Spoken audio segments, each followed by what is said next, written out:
they look at my career and they say, oh, you've started so many businesses, and you're a serial entrepreneur. And I think one of the symptoms of being a serial entrepreneur is that you're always looking for the thing that's going to sustain. And, you always have to be, doing some sort of creative problem solving. And sometimes it means starting another business. And So guilty. yeah. For those of you just joining us. So today I'm chatting with Aaron Ellard, who's founder of Mano. I can't wait to hear about Mano. Your photography is so delicious. I don't even know if I'm in one of the zip codes that you ship to, but if I'm not, I'll move. um, we are joking about Aaron and I being serial entrepreneurs and how those choices just sort of seem to like rear their heads. But your entrepreneurialism has entrepreneurship has put you into so many different categories: fashion and agency and retail and more retail and Now food. and now food that's different, perishables. um Subscriptions, all of that stuff. Give us the like 1, 2, 3 of the businesses that you have owned or participated in a meaningful way to you. I guess you can talk about your high school internships too, but like what brought you to Mano, but in the buckets of which businesses you've Sure. had. Yeah. And I would say, coming out of high school, we kind of have to start there because that's where my experience started. And I mean, my first job was, in restaurants. I worked at the Keg for, 6 years coming out of high school, and went into, while I was going to college, I went to like a small business and entrepreneurship program at Mount Royal in Calgary, and cooked my way through college. But this was a really interesting program because uh, it was an applied degree, and part of the curriculum in your third year is you have to start a business, and you have instructors teaching certain courses on business plan writing and accounting, all this stuff, and then you have to go and do it. So in 2008, that's when I was like, I'm going to go do the business that I want to do. I was like Yeah. impatient. I was going to be like, I want to have this cool streetwear store. I moved from Vancouver to Calgary, and I had lots of inspiration in Vancouver, lots of friends with shops, and I wanted to like, you know, do something like that, and own that piece in Calgary because there weren't a ton of options at the time. So Wait, me. can you, am I frozen? Oh yeah, I'm frozen. You're frozen. I can't tell if it's you or me, but I can hear everything you're saying. Okay. Yeah, weird. How do I refresh that? Stop video, start video. Chainsaw. Better? Okay, we're back. Yeah. Yeah, so You were frozen on a good face, by the way. So good. There's lots of nice ones out there. But anyway, I was, this college student, and I just decided to jump into retail and thinking that this is the business I want to do. I'm going to go for it. And uh, I sort of leveraged my business plan course and followed the steps, and got into it. So my first experience was brick and mortar retail sales.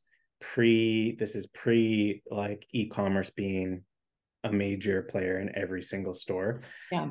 So it was all about having like a unique experience in the store, and so we did that. That was my first venture. It was hard. It was a challenging period of time, globally, economically, all of that. So it was basically just started right before a recession, and so timing was bad. And as a result of that, I ended up, propelling myself into a second store and being like, well, this second one is going to be the answer to my all my woes, and my my future thing because Classic. yeah, yeah.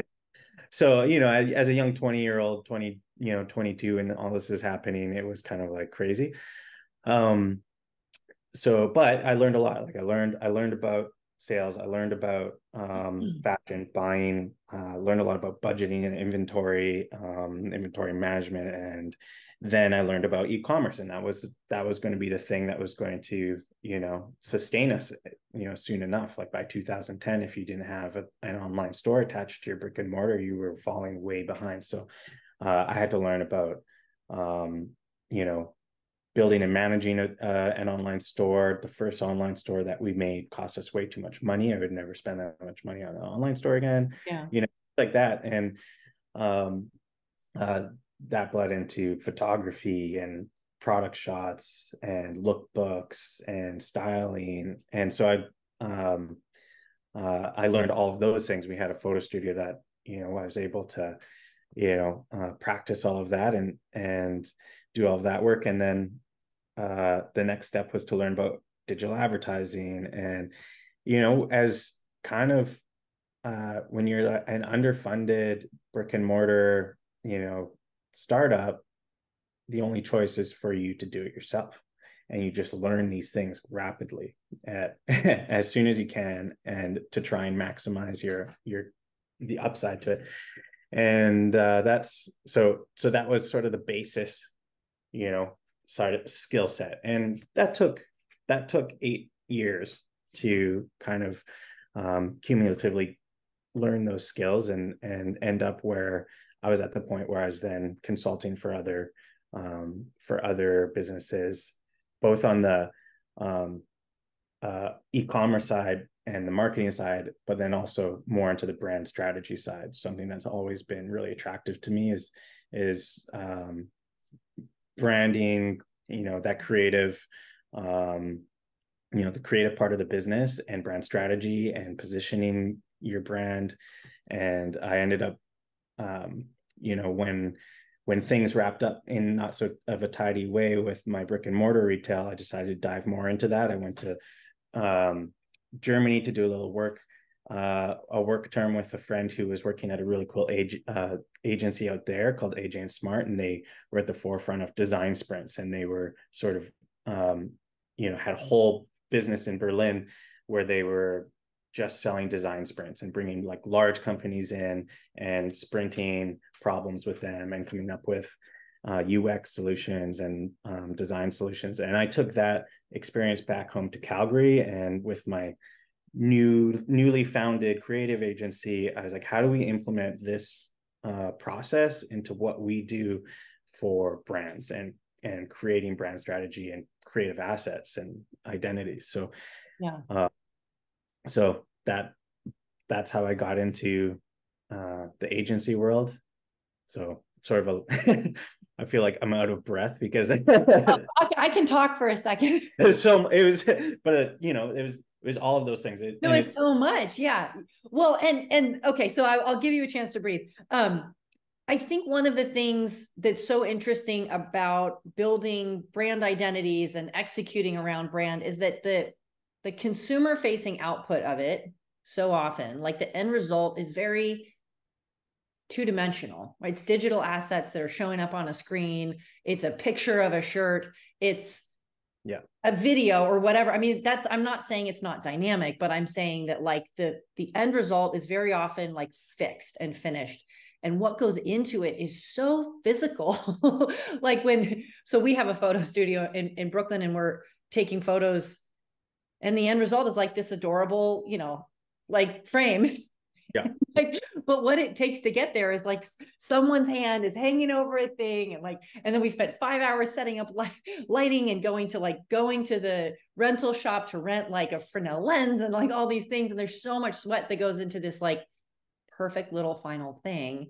And so, experiences that you're describing, like, going to Germany, it's really dirty hands stuff. Like the end result is so prim and clean and but the number of people that just had to like literally backbreak to get to that is like, well, sometimes just one, if you're sitting there with your iPhone, like over the boiling pot of spaghetti, like taking the photo, but there's a lot of hands and a lot of physical work that go into these like finished products that I think are, and what's intended to be a finished product, you know, you don't necessarily, you want it to be nice often. I mean, the grunge part of it is like, that's a strategy, but There's all the behind the scenes stuff. And it's, you know, these like a lot of it happens in a boardroom, and you're like doing these scrums with business owners, and you know, everybody's just trying to come up with something that they can be happy with, that speaks to them and is going to be long-term success. So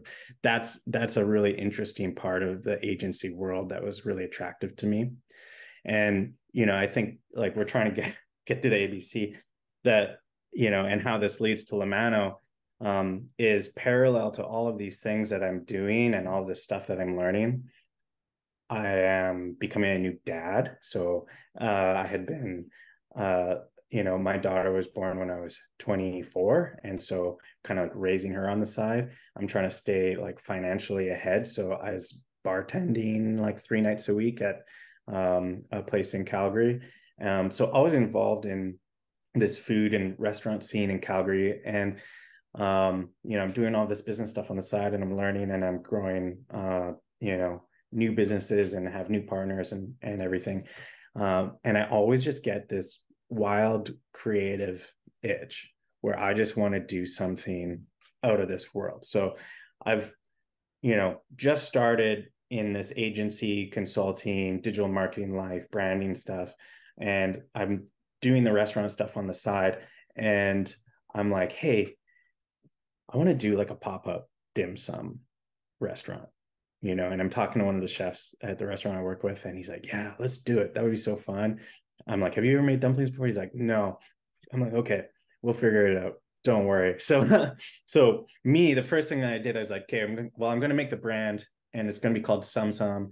And I'm going to get these awesome illustrations, and we're going to get like, you know, great menus put together, signage, and I'm going to track down a venue. And so I tracked down this club called Commonwealth, which is like a really huge nightclub, and it was really new at the time. They had a little kitchen in it. And I was like, hey, we want to do a pop-up dim sum restaurant for like 3 Sundays in a row. And they were like, we're down. We're closed Sunday mornings, obviously. So so we did that, and it was a huge success from the marketing standpoint. I mean, the branding was tight. We transformed this nightclub into a dim sum restaurant with large round tables. We had all the decor. We even had dim sum carts built, and like to like wheel around food. From an execution standpoint, on the first day, it was like the worst day of my life. It was like no. we had like we immediately filled up. We had like 150 people show up, fill the room, and a lineup down the block, but we didn't have water boiling yet. And and so you need a lot of water to boil for you know, dim sum is like a lot of dumplings, a lot of things, and that's a lot of plates. So anyway, that was a hard first day, but it was, you know, kind of a good problem. And then the next 2 went much smoother. So that was kind of my first foray into like food, my own food experiences. And then I, you know, I had another person reach out a year later to who wanted to do it at his restaurant. And so we did it again. And I was like, I really like this. I'm going to continue to, you know, be open to pop-up experiences. And I love like this version of restaurants. And that's how I'm going to, you know, keep my one foot in the door with food projects. I have to ask a question. Was that profitable? No. Okay. Clubs rarely are. They rarely are. There's so much work that goes into it. There's so much, but you know, for me, and to a fault, like a large driver of what I do has always been just a creativity behind it. And it's sort of just this maybe an ego-driven thing where you want lots of people to experience your idea, like your idea for an experience, for something immersive and interesting, and you want them to be impressed by it, and you want them to think, wow, that was really cool. I would love, you know, to do that, to go to one of those again. Or I you know, can't believe we got the opportunity to do this. And I've done various things where it's just like, go big, go all in on the creative side. And it's a phenomenal thing. It's rewarding in a non-financial way. Right. And Yeah. It's like a love of the game kind of a thing, but then it can propel you to, and I'm sure we'll get to, I'm sure we'll get to Lamano by the end. Yes, and so, you know, there's a couple other things I did. I did something called Factory Party with my good friend Randy, and this was like an Andy Warhol themed art party. Randy had done a bunch of them already for a few years and had a lot of success on like a, you know, little cult following thing in Calgary, to the point where people would, you know, like, I think the last party that he did before moving away, there was like 1,000 people lined up, and somebody I knew locally was like, "Hey, Aaron, like we're doing this big event at Contemporary Calgary. It's a fundraiser. They're moving into this new venue that's called, it's the Planetarium in Calgary. It's a giant like science world, basically, Yeah. and cool like brutalist building that could hold tons of people. Had one of those big dome theaters in it, and they're like, we're doing a fundraiser event, and we want Factory Party to be the after party." And I was like, I'm calling Randy and we're doing this. And it was a hellish month of like work and logistics and setting up. But we had six live music stages. We had huge art installations. We sold 1,000 tickets in a day. It sold out, you know, and it was great. You know, I was pulling out my hair by the end of it, but just seeing all that coming together, and people still, you know, who I know who went to that show, like they remember it and they were like, that was epic. It was crazy. And it's, so that's kind of like that's the thing that, you know, would drive me. So all this stuff, you know, and how that leads to Lamano. There's one more thing before Lamano, and it's called Nights and Weekends.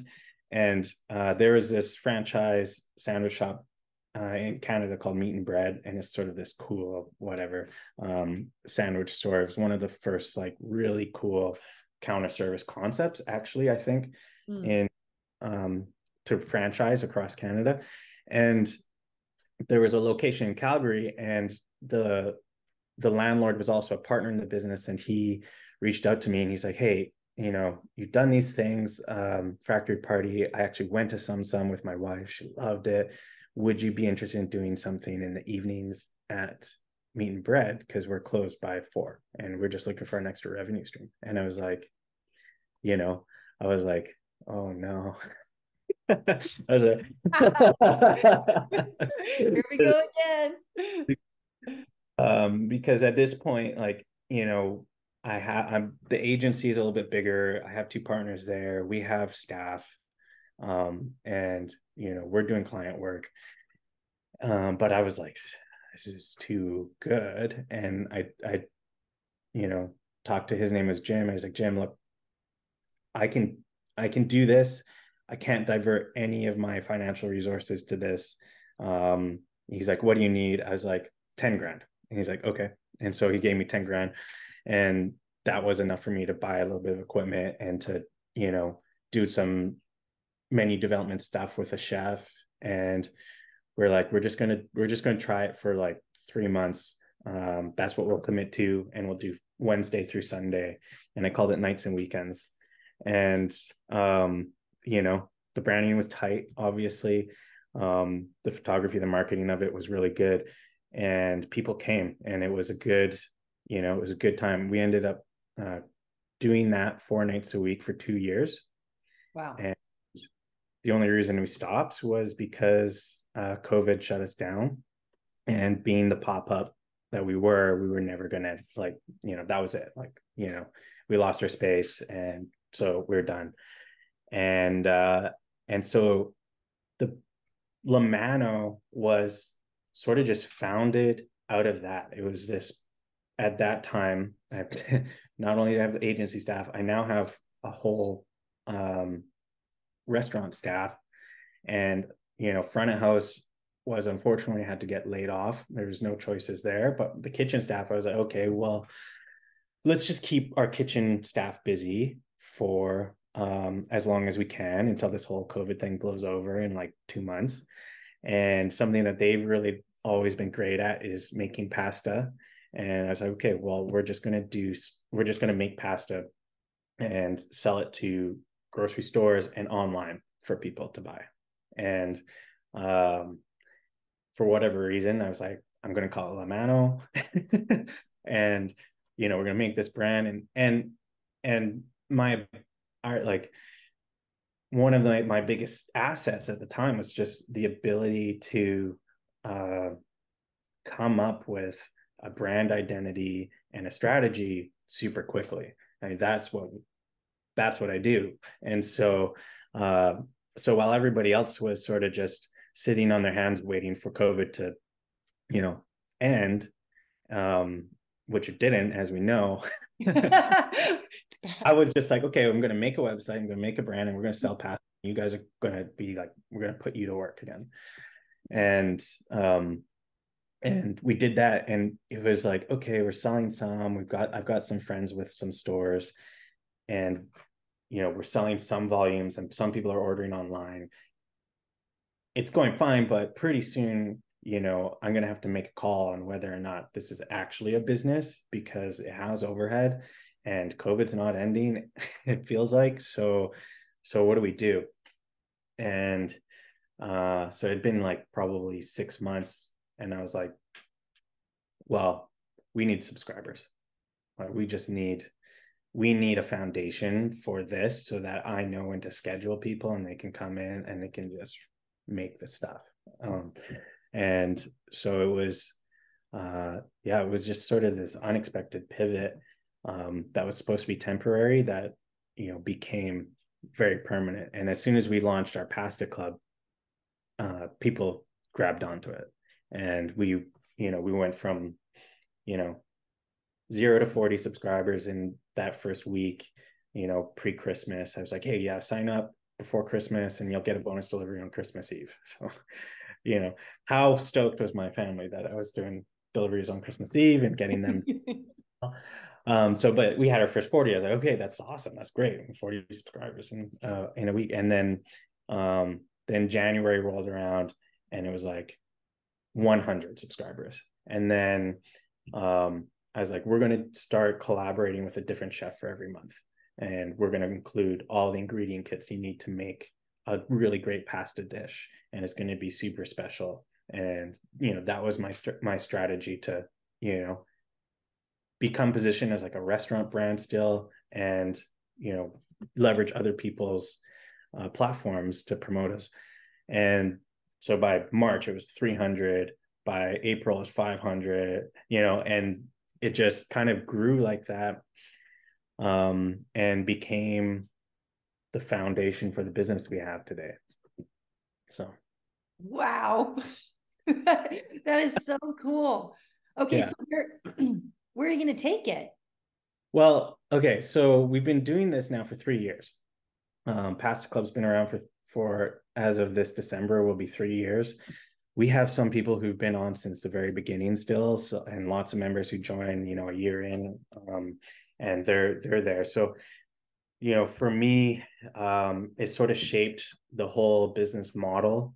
We have remember that photo studio I had? That's our production kitchen now. And it's in a great location in Calgary. It's really close to 17th Ave. And we have a little retail out of that space where we make the pasta. We have a counter service restaurant at First Street Market, which is this food hall and bar in Calgary. And then we have our direct to consumer sales online, the subscription stuff. And we deliver now to most of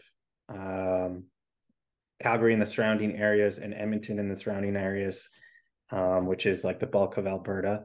And then we've just expanded out to BC. So we moved out here and we're selling to Vancouver and the surrounding area.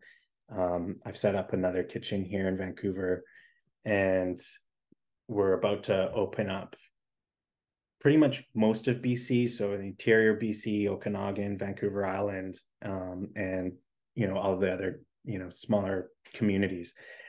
And so where we are now is, I just feel like a logistics company.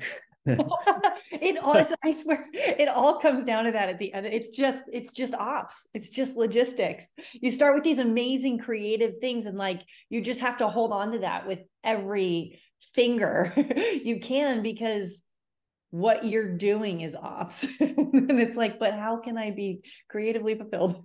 Like, Yeah. and that's where I think like the next thing comes from, is you're like, okay, now I have this ops machine. What else can I plug into it that would be like thrilling and satisfying and not make me feel like, a truck driver?